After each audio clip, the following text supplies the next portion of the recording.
धंगेकरांचा मुलगा प्रणव धंगेकर अपक्ष निवडणूक लढणार अशी सूत्रांची माहिती आहे।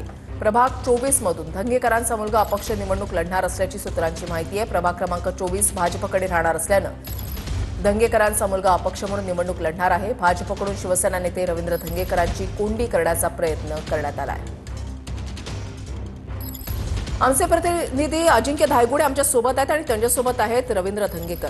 अजिंक्य, धंगेकरांचं नेमकं म्हणणं काय जाणून घ्यायचं आहे।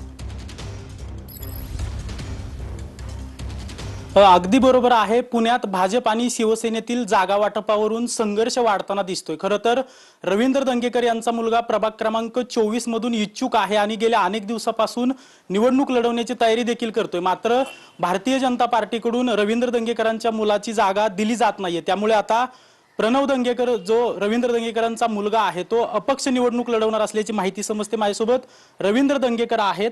तुमचा मुलगा अपक्ष निवडणुकीच्या रणांगणात उतरतोय? नाही, याच्यामध्ये आपण बघितलं असेल तर माझा मुलगा थांबून तो कुठला, माझं रक्त थांबणारं रक्त नाहीये। विषय दुसरा आहे।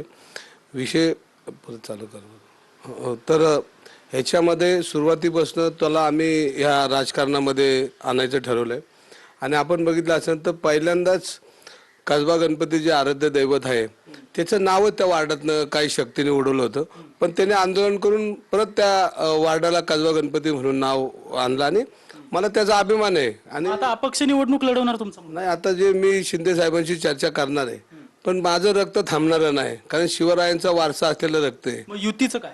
युती धर्म पाळून जो काय, मी तर शिंदे साहेबांबरोबर राहणार आहे, शिंदे साहेबांबरोबर शेवटपर्यंत आणि शिंदे साहेबांचा आदेश मानणार आहे। पण शेवटी मुलगा तो त्याचं ठरवल, कारण आता शेवटी त्याला रिंगणात तो उतरावंच लागेल आणि तो थांबणार नाही, तो माझं बी ऐकणार नाही। आता युती धर्म पाळणार नाही? नाही, मी युतीत आहेच की, युती धर्माचा विषय नाही, पण तो निवडणूक लढवणार हे नक्की। कशी लढवणार काय लढवणार तर तो त्याचं ठरवल, पण मी शिंदे साहेबांबरोबर प्रामाणिक काम करणार।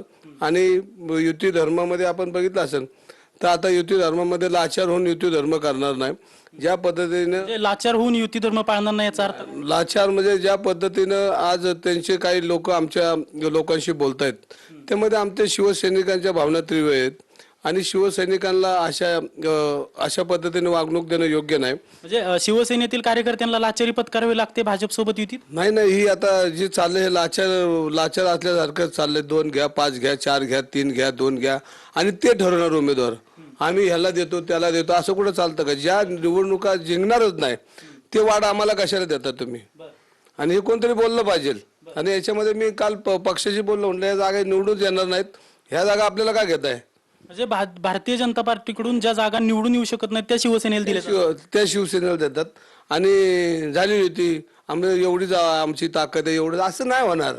लाचार होऊन शिवसैनिक निवडणूक लढवणार नाही, लढणारा शिवसैनिक रस्त्यावर येणार आहे आणि त्याची भावना मी आता शिंदे साहेबांपर्यंत पोहोचवणार आहे। आणि शिंदे साहेबांनी आम्हाला स्थानिक लेवलवर आम्हाला अधिकार द्यावेत, या तुमच्या निमित्ताने त्यांना विनंती करतो आणि आम्ही लढणार आहे। असं नाही की 2 जागा घ्या 5 घ्या, हे नाही। काल आमची बैठक झाली त्याच्यामध्ये आम्ही ठरवलंय की लाचार होऊन अजिबात निवडणूक लढवणार नाही, सन्मानाने निवडणूक लढवणार, रस्त्यावर निवडणूक लढवणार, पुणेकरांचे प्रश्न सोडवणार। दुसऱ्या बाजूने अजितदादांच्या राष्ट्रवादी सोबत देखील तुमचं बोलणं चालू आहे अशी माहिती समजते। अजितदादांसोबत जर भाजप सोबत फिसकटलं तर अजितदादांसोबत तुमचं युती होणार आहे? नाही, याच्यामध्ये आम्ही स्थानिक लेवलवर साहेबांना सांगणार, ज्यांना आमच्यावर यायचे त्यांच्यावर आम्ही काम करणार। शेवटी आमची लढाई शिवसैनिकांची रस्त्यावर आहे, हा छत्रपतींचं पुणे आहे आणि त्यामुळं लढणारं रक्त आमचं आणि भागवा आम्ही 100% महानगरपालिकेवर नेणार, प्रश्नच नाही। जे काय होईल ते होईल आणि कुठली शक्ती असो, महाशक्ती असो, त्याला आम्ही डगमगणार नाही। कोण महाशक्ती म्हणजे नेमकं कोण असो, कोणी असो, त्याचा आम्ही महाशक्तीकडून अन्याय केला जातो? कोणाचे कोण शक्ती मतदार शक्ती आहे आणि ते ठरवतात आणि कुठल्याही शक्तीत कुणी बी दादागिरी करणार आम्ही सहन करणार नाही।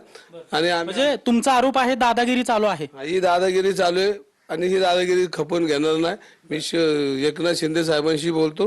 काय बोलणं करणार एकनाथ शिंदे साहेबांचं? नाही, आम्हाला आमचं अधिकार त्यांनी दिले पाहिजेत आणि ह्याच्यामध्ये कुठली लाचारी शिवसैनिक पत्करणार नाही। जे काय त्याच्यामध्ये जे काय जे होईल ते आम्ही रस्त्यावरून लढणार।